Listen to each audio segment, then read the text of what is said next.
शिलांग में लापता हुए इंदौर के दंपति में से पति राजा रघुवंशी का शव 2 जून को एक गहरी खाई से बरामद हुआ है, जबकि उनकी पत्नी सोनम का अब तक कोई सुराग नहीं मिला है। सोनम की तलाश अभी भी जारी है। राजा रघुवंशी का शव मिलने के बाद उनके परिवार पर दुखों का पहाड़ गिर गया है। बताया जा रहा है कि बेटे की मौत की खबर सुनते ही राजा रघुवंशी की मां का बुरा हाल हो गया है।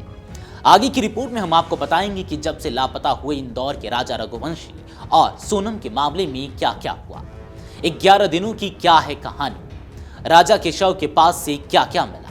इसके साथ ही एक बड़ा सवाल भी खड़ा हो गया है कि क्या लापरवाही के चलते गई राजा की जान। चलिए आपको सब कुछ विस्तार से बताते हैं। दरअसल राजा का शव करीब 150 फीट गहरी खाई में मिला, जो सड़ चुका था और उससे तेज बदबू आ रही थी। शव को रस्सियों की मदद से बाहर निकाला गया और शिलांग के सरकारी अस्पताल के मोर्चरी में रखा गया है। शव का पोस्टमार्टम मंगलवार को किया जाएगा, यानी कि आज होना है। राजा के शव के पास से उनका मोबाइल फोन, पर्स, सोने की चेन और अंगूठी नहीं मिली है, सिर्फ एक स्मार्ट वॉच मिला है। परिजनों का कहना है कि जब से वे इंदौर से रवाना हुए थे तब राजा ने यह सभी चीजें पहनी थी। परिजनों का मानना है कि यह किसी सामान्य दुर्घटना से इतर किसी साजिश या वारदात की ओर इशारा करता है। हालांकि पुलिस ने फिलहाल इस मामले में कोई निष्कर्ष नहीं निकाला और जांच अभी जारी है। राजा और सोनम के बैग उनके होम स्टे में मिले थे। बैगों की तलाशी लेने पर भी मोबाइल और गहनों का कुछ पता नहीं चला।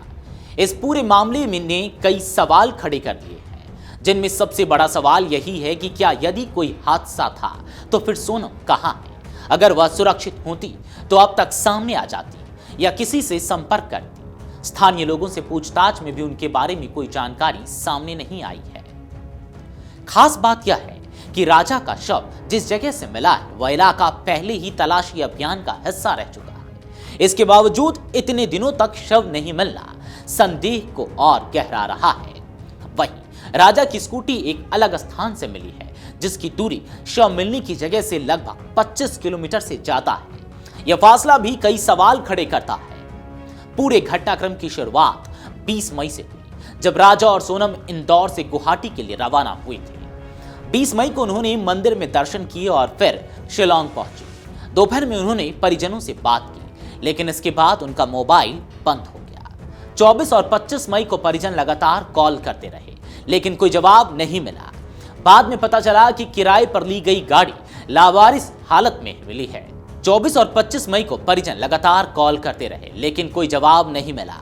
बाद में पता चला कि किराए पर ली गई गाड़ी लावारिस हालत में मिली है। 26 मई को राजा और सोनम के परिजन शिलांग पहुंचे और दोनों के लापता होने की जानकारी मीडिया में आई।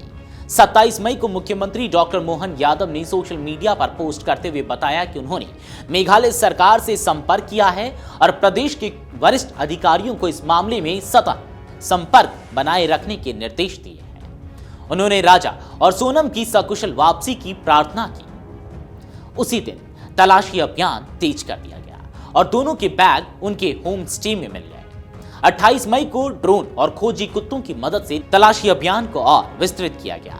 सांसद शंकर लालवानी भी शिलांग पहुंचे और स्थानीय अधिकारियों से मिले। 29 और 30 मई को लगातार बारिश के कारण तलाशी अभियान बाधित रहा।